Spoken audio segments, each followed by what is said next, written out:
और ये बोला गया कि कराची तक हमारी नेवी ने ऑपरेशन किया है, तो सर इस पे थोड़ी सी क्लैरिटी चाहिए। और सर हमने कौन कौन से फाइटर एयरक्राफ्ट डाउन किए हैं, अगर उसका भी थोड़ा सा क्लैरिटी मिल जाए तो अच्छा रहेगा। तो मैं आपका पहले सवाल का जवाब दूंगा। I will make few sentences and leave it for your imagination. First of all, as I mentioned, we have quantitative and qualitative edge to deliver a massive blow to our adversary. And we completely dominate in the maritime front.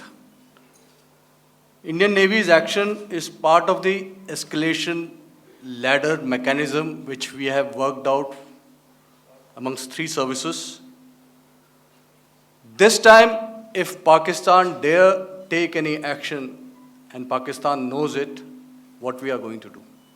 That's all. So हम जो military होता, our main job is to prevent war and maintain peace and stability.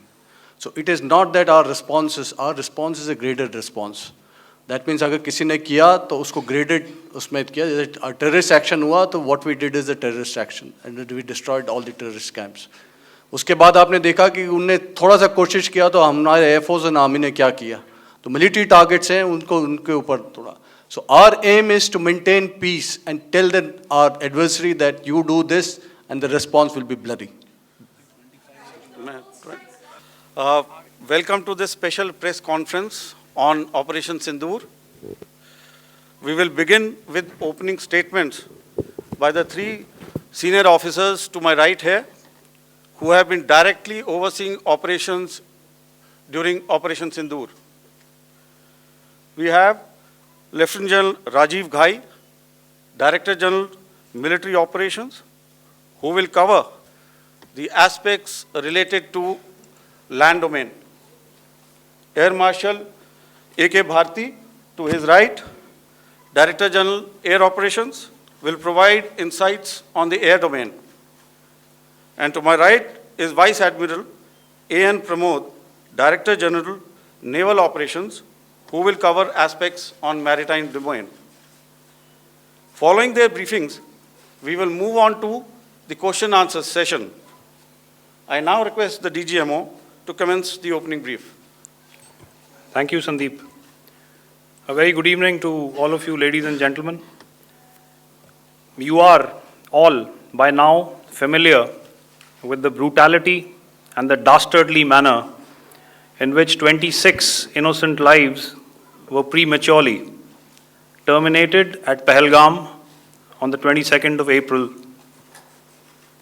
When you combine those horrific scenes and the pain of the families that the nation witnessed with numerous other recent terrorist strikes on our armed forces and defenseless civilians, we knew that the time had arrived to make yet another compelling statement of our resolve as a nation. Operation Sindoor was conceptualized with a clear military aim to punish the perpetrators and planners of terror and to destroy their terror infrastructure. What I do not state here, of course, is the often stated determination of India and its intolerance to terror. It set into motion a very diligent and microscopic scarring of the terror landscape across the borders and the identification of terror camps and training sites. The locations that emerged were numerous, but as we deliberated more, we realized that some of these terror hubs were now bereft of any presence and had preemptively been vacated, fearing retribution from us. There was also a term of reference and our own binding, self-imposed restriction to target only terrorists and thus prevent collateral damage. There were 9 camps that you are now all familiar with, which were confirmed by our various intelligence agencies to be inhabited. Some of these were in POJK, while there were others that were located in the Punjab province in Pakistan. Nefarious places such as Muridke, the hub center of the Lashkar-e-Taiba, has over the years bred infamous characters such as Ajmal Kasab and the likes of David Headley.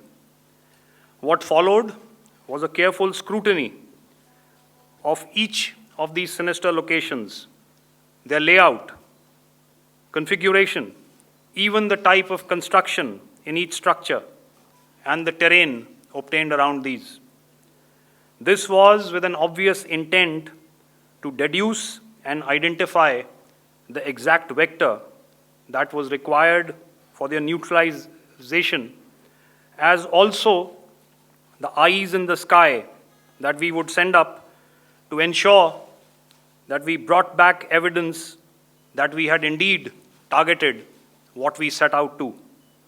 The precise images of these engagements on that fateful and historical night have already been showcased during the first press statement on the 7th of May that was helmed by our Foreign Secretary. I have no doubt in my mind that we achieved total surprise, and those strikes across those 9 terror hubs left more than 100 terrorists killed, including high-value targets such as Yusuf Azhar, Abdul Malik Rauf, and Mudassir Ahmed, that were involved in the hijack of IC-814 and the Pulwama blast. The line of control was also violated soon after by Pakistan, and the erratic and rattled response of our enemy was apparent from the number of civilians, inhabited villages, and religious sites such as Gurudwaras that were unfortunately hit by them, leading to a sad loss of lives. The Indian Air Force played a major part in these strikes by engaging some of these camps, and the Indian Navy provided wherewithal in terms of precision munitions.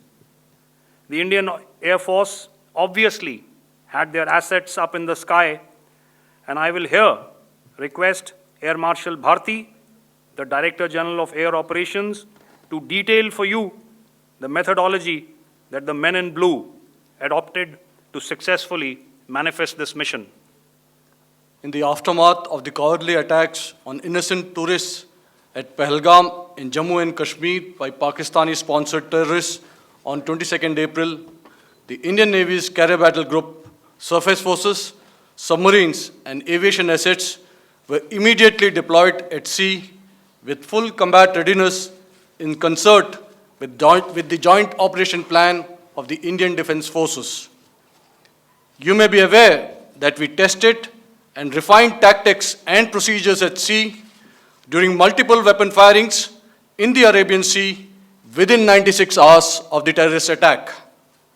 The aim was to revalidate our crew, armament, equipment, and platform readiness to deliver various ordnance on selected targets precisely. Thereafter, our forces remained forward deployed in the Northern Arabian Sea in a decisive and deterrent posture with full readiness and capacity to strike select targets at sea and on land, including Karachi at time of our choosing. The forward deployment of the Indian Navy compelled Pakistani naval and air units to be in a defensive posture, mostly inside harbors or very close to the coast, which we monitored continuously. The Indian Navy maintained seamless maritime domain awareness throughout the duration and was entirely aware of the location and movement of Pakistani units. In effect, we had and continue to have good battle space transparency using our maritime domain awareness grid. As you are aware, our response has been measured, proportionate, non-escalatory, and responsible from day one. Accordingly, the calibrated approach considered all options, including the ability of the Indian Navy for offensive action from and at sea. As part of this escalation control mechanism, the application of force by the Navy was planned in a synchronized manner in coordination with the Army and Air Force, the highlight being teams from the three services working closely in an integrated manner. Along with the kinetic actions by the Indian Army and Indian Air Force, the overwhelming operational edge of Indian Navy at sea contributed towards Pakistan's urgent request for a ceasefire yesterday. As we speak, Indian Navy remains deployed at sea in a credible deterrent posture to respond decisively to any inimical action by Pakistan or Pakistan-based terrorists. Thank you. Samno Varna, Jai Hind. Now I'll hand over to Director General Military Operations for further proceedings. Ladies and gentlemen, on the 10th of May, in the morning, even as we were getting into a huddle to wargame the events of the previous night, a routine exercise, I received a message on hotline from my counterpart in Pakistan seeking my willingness to communicate. Since our initial aim was to strike at terror camps, and all our actions in the subsequent days were in response to the intrusions and violations by the Pakistan Air Force and its army, it was decided that I would indeed speak with my counterpart. You are already aware, I've seen it being covered on national television, that my communication with the Pak DGMO was conducted at 15:35 hours yesterday and resulted in cessation of cross-border firing and air intrusions by either side with effect from 1700 hours 10th of May, after he proposed that we cease hostilities. We also decided to further speak on the 12th of May, that's tomorrow, at 1200 hours, to discuss the modalities that would enable the longevity of this understanding. However, disappointingly, and must I add,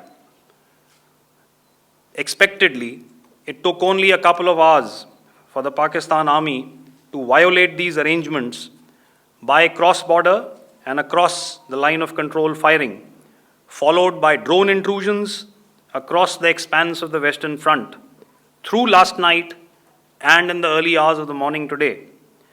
These violations were responded to robustly and dealt with as they must be. We have earlier today sent another hotline message to my counterpart highlighting these violations of the understanding between the DGMOs on the 10th of May and our firm and clear intent to respond to these fiercely and punitively, if repeated tonight, subsequently, or later.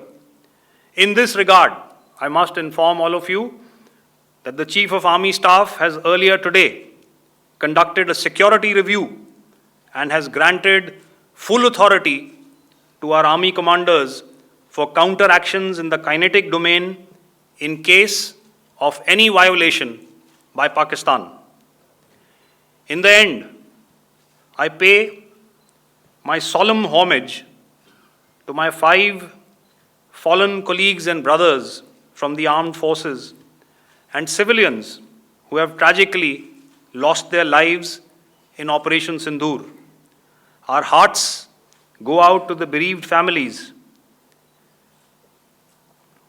and we express our solidarity to them in this lifetime and beyond,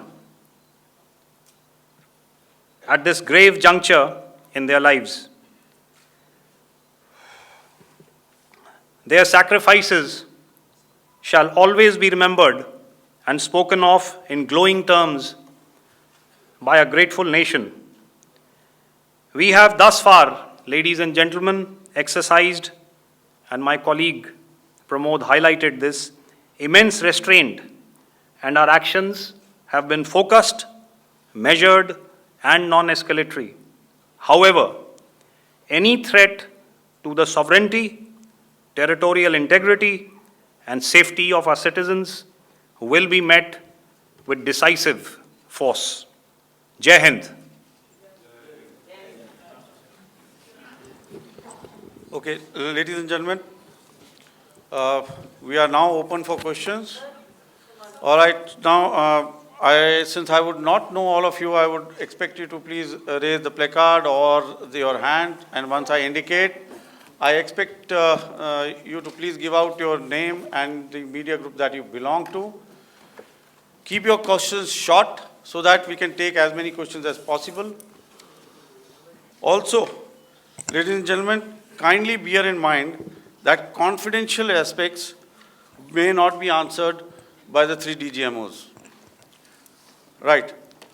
I've got a lot of hands here. Let me start from the left. Left foot always in front when we start marching. So here we have to the left, okay. Yeah, 238. Hello. So this is Manas Pratimhuyan from PTI, Press Trust of India. So the understanding that was reached yesterday on stopping the military operations and actions, was it for just 3 days? And what would be the cost escalation if there is violation of this understanding by the Pakistani side? And my subsequent question would be that we have a kind of ceasefire agreement with Pakistan that was finalized in 2003. So will there be some kind of similarities in frameworks between the two kind of understandings, 2003 ceasefire agreement and the current understanding on stopping military operations? And again, what would the cost that will be incurring on Pakistan if Pakistan again resorts to this kind of terrorist activities, because we have made it very clear that the cost will be very high. So I would like to have your thoughts on it. Okay, so I'll answer the latter part of the question first. I also want to add that while the initial ceasefire agreement, as you correctly pointed out, is of the 2003 vintage, but I must remind you that in 2021, in the month of February, and this was then when the crisis in eastern Ladakh was also on, the two DGMOs had spoken and arrived at a ceasefire understanding that lasted right up until this unfortunate attack at Pahalgam. Once our Foreign Secretary had announced the decisions of the CCS in the immediate wake of that attack, he had announced certain measures, and then of course Pakistan had in turn made its own announcements. Since then, there have been certain violations of this ceasefire understanding, and of course after the 7th of May, like I pointed out during my statement, that there have been numerous violations on the line of control especially, and of course along the international boundary by the Pakistan Army and the Pakistan Air Force. This understanding that we spoke about yesterday, no, it was not for 3 days. It was first to stop aggressive and hostile activities immediately, let that order and direction settle down for about 36 hours, and thereafter discuss modalities, like I said, to ensure its longevity. That is tomorrow, on the 12th of May. But unfortunately, we had a violation starting at approximately 1900 hours last night. And we've sent a communique, like I said, to the Pakistan Military Operations Directorate. And we will await as to what happens tonight. All right. The cost escalation, I'll leave it to your best imagination. I've already said that the response will be fierce and punitive. Now, the right foot forward. Yeah. 163.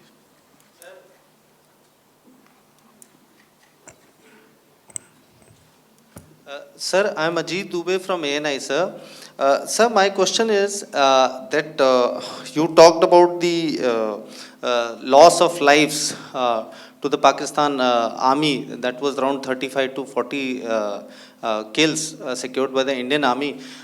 Sir, can you tell us what would be the total loss of life to the Pakistan army in both army and air force attacks, sir? And how good was the performance of the BrahMos, Scalp and the S-400 during the operations? And sir, since we have... Sir, just one line, No multiple questions, please. Sir, All right. and since, sir, we have achieved such a spectacular, we have made good achievements in this entire operation, can we say that we have emerged victorious, or we have a big upper hand over the Pakistanis in this entire conflict? Thank you very much, sir. So I'll answer the question about the loss of lives on the other side. Of course, there are various means to ascertain that number. There is information from various agencies that come in. There are, of course, on the line of control, other ways to find out as to what has been the effect of what you are doing there in ceasefire violations. So therefore, I mentioned 35 to 40 on the line of control, and please remember that once Operation Sindoor was launched, the responses of the Pakistan Army were also on Indian Army or the Indian Armed Forces infrastructure. Let me put it that way. So that's why I did not cover casualties of the Pakistan Army, at least in the initial phases of battle, because those were not our targets. Our targets were terror-oriented. And of course, later, once they launched air intrusions and air operations on our infrastructure, we've used heavier weapons, and of course, there would have been casualties, but those are still being assessed. The effects of the weapons that you mentioned, I will request Air Marshal Bharti to apprise all of you about those. Sir मैं मंजीत नेगी हूँ आज तक से। मेरा सवाल ये है कि इस पूरे ऑपरेशन में जो आतंकी ठिकानों को निशाना बनाया गया, क्या नंबर्स कुछ बता सकते हैं कितने आतंकी मारे गए? कुछ नाम सरकार मतलब कुछ नाम मीडिया में आए भी हैं जो बड़े उसके मास्टरमाइंड थे। और एक सवाल जो आज एयरफोर्स ने भी एक ट्वीट किया कि ऑपरेशन सिंदूर अभी जारी है, और सरकार की तरफ से भी कहा गया। और पिछली बार जब विदेश मंत्रालय की प्रेस कॉन्फ्रेंस पहली हुई थी, उसमें वो लिस्ट दिखाई गई थी कि 21 टेरर कैंप आइडेंटिफाई किए गए हैं। तो क्या जो बाकी बचे हुए टेरर कैंप हैं उन पर भी कार्रवाई होगी? और एक नंबर अगर आप बता पाएँ कितने टेररिस्ट मारे गए? Sir, before you answer, sir, before you. Manjeet ji, 3 questions. The third one has just been asked here before. So 21 this thing. So I'll request the first to be answered so that we have more number of people who can ask. Manjeet, जब मैंने statement दिया तो मैंने शुरू में ही कहा कि जैसे ही ऑपरेशन सिंदूर कॉन्सेप्चुअलाइज हुआ तो हमारा जो पीछे की कार्रवाई होती है, स्पेड वर्क और टारगेट्स को आइडेंटिफाई और एनालाइज करने की कार्रवाई शुरू हो गई थी। मैंने जब स्टेटमेंट दिया तो मैंने बताया कि बहुत सारे थे, हमने 21 दिखाए होंगे और भी हैं, लेकिन वो लिस्ट फिल्टर करते करते 21 तक पहुंची। अब क्या आगे एंगेज किए जाएंगे? अगर ज़रूरत पड़ेगी तो ज़रूर एंगेज किए जाएंगे, लेकिन मैंने बताया कि इस समय जो इंट एजेंसीज़ ने हमें बताया कि फलाने कैंप में प्रेजेंस है, हमने उनको एंगेज किया। कुछ नाम मैंने लिए, कुछ नाम अभी पुख्ता किए जा रहे हैं। मैंने आपको बताया कि जो इंट एजेंसीज़ ने अभी तक असेसमेंट किया है उसमें उन्होंने कहा है कि तकरीबन 100 से ज़्यादा मारे गए हैं। और एक आज आपने तस्वीर भी देखी कि काफ़ी प्रोमिनेंट जो फ्यूनरल था, काफ़ी प्रोमिनेंट एक जो हस्ती हैं वो ऑर्गेनाइज कर रहे थे, और उस फ्यूनरल में और कौन कौन लोग अटेंड कर रहे थे वो तो आपने देखा ही। तो आप लोग सब समझदार हैं, और मुझे ये कहने की ज़रूरत नहीं है कि इन लोगों को कहाँ से सपोर्ट मिल रहा है। अगर नहीं मिल रहा होता तो ऑपरेशन सिंदूर नहीं होता। तो उसी की वजह से है ये ऑपरेशन। तो मेरे ख्याल से मैंने आपके सारे सवालों का जवाब दे दिया। Ma'am. Sir, next is from 17. Sir मेरा नाम अंजू निर्वाण है, TV9 भारतवर्ष से। Okay, now as per the, please, we'll have 166 and 25, and after that, no more, please. Sir, this side. Ladies Excuse and me, gentlemen, please Sir. maintain, Sir, I'll this request side, you to sir. please be quiet. Jal Ghai? No. This side, sir. We have only two Sir, questions left, 166. Excuse me, Yeah, please ask. So I'm Rahul Singh from Hindustan Times, sir. So you were totally on top of the game in the kind of losses you've inflicted on the enemy. I mean, we saw those slides and everything. So it kind of comes across that you were batting it 99 and you decided to declare your innings. What are your thoughts on that, sir? And do you think, are you weighing the option of the Pakistan army using this time, buying this time of the so-called ceasefire or the understanding? And you talked about how they could not be trusted. So buying time to kind of build up their war reserves, getting stuff from their friends like Turkey or China, are we considering that possibility, sir? Look, see, the call came from the Pakistani side to speak about cessation of hostilities. What pauses mean during such conflicts is known to everybody. You know, I don't want to go into the pros and cons of how preparation for war is made. You know, that is a process in itself. But I think my senior colleague here, the DG Air Operations, spoke, or he alluded at least, you know, to what this operation was precisely and specifically meant for.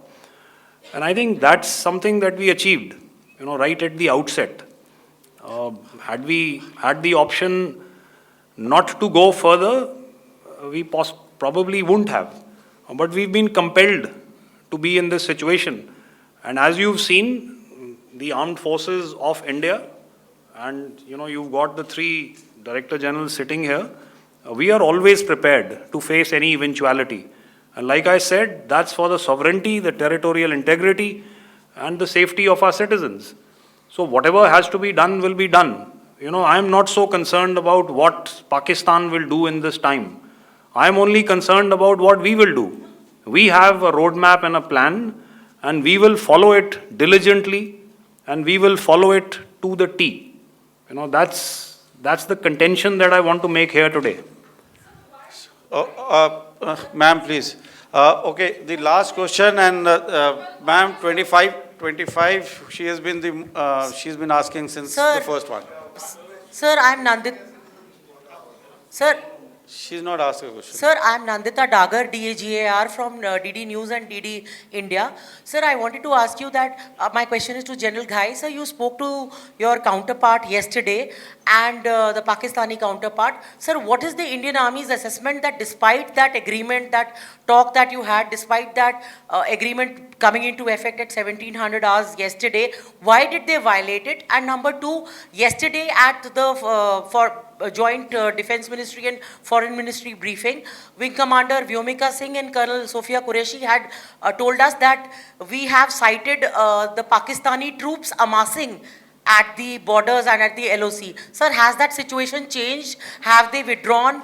And sir, if in case, despite, now there is a lull of course, but if tonight again, the enemy again carries out shelling and aerial intrusions through drones, what is going to be our response, sir? Thank you. So without outlining the specifics of that response, I've already made it clear that there will be a response and it will be fierce and it will be punitive.